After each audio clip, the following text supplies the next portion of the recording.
So నింగి నేల భూగర్భం విమానాశ్రయానికి మెట్రో మార్గంలో శంషాబాద్ విమానాశ్రయం వరకు నిర్మించేందుకు ప్రతిపాదించిన మెట్రో మార్గం పలు ప్రత్యేకతలు సంతరించుకున్న ఉండబోతోంది. ఇప్పటికి వరకే హైదరాబాద్ నగరంలో మెట్రో తొలి దశ నిర్మించిన మార్గాలు విమానాశ్రయ కారిడార్లోని ఆకాశ మార్గంలో పాటు తొలిసారిగా భూమిపై కొంత భూగర్భంలో మరికొంత దూరం నిర్మించేలా సమగ్ర ప్రాజెక్టును నివేదికను డిపిఆర్ లో పొందుపరిచారు. సో అటు ఫస్ట్ ఫేజ్ మనకు ఈ ఎంఎంటీ ఏదైతే ఫస్ట్ ఫేజ్ హైదరాబాద్ సంబంధించిన మెట్రో రైలు ప్రాజెక్టు పూర్తి చేస్తున్నాం. సెకండ్ ఫేజ్లో దీన్ని శంషాబాద్ ఎయిర్పోర్ట్ వరకు పొడిగించాలని కూడా ప్రతిపాదనలు వచ్చాయి. సో ప్రభుత్వంగా దాని సానుకూలంగా దాని పనులు కూడా వేగవంతం చేస్తాం.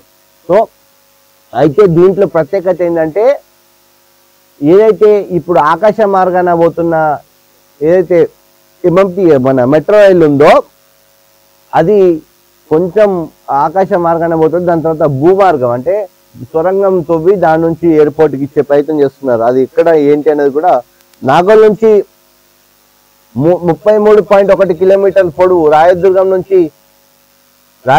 నుంచి నాగోల్ వరకు ప్రస్తుతం ఉన్న మెట్రో రైలు మార్గాలను LB Nagar, Chandrayangutta, Maidalpalli, Jalpally, P7 road Shamshabad విమానాశ్రయానికి 31 కిలోమీటర్ల మేర పొడుగు ఉండేలా 2 దశలు ప్రతిపాదించారు.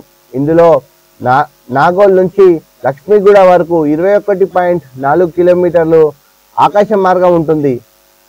లక్ష్మీగూడ నుంచి P7 రోడ్డు విమానాశ్రయం ప్రాంగణం సరిహద్దు వరకు 5.8 కిలోమీటర్లు భూమార్గాన ఉండబోతుంది. అంటే ఇక్కడ మన నాగోల్ నుంచి లక్ష్మీగూడ వరకు దాదాపు 17 కిలోమీటర్లు అంటే 21.4 కిలోమీటర్లు ఆకాశ మార్గాన్ని ఉంటుంది. అంటే ఇప్పుడు మనం ఏదైతే మెట్రో చూస్తున్నామో అట్లా పిల్లర్స్ పైన ఉండడం జరుగుతుంది.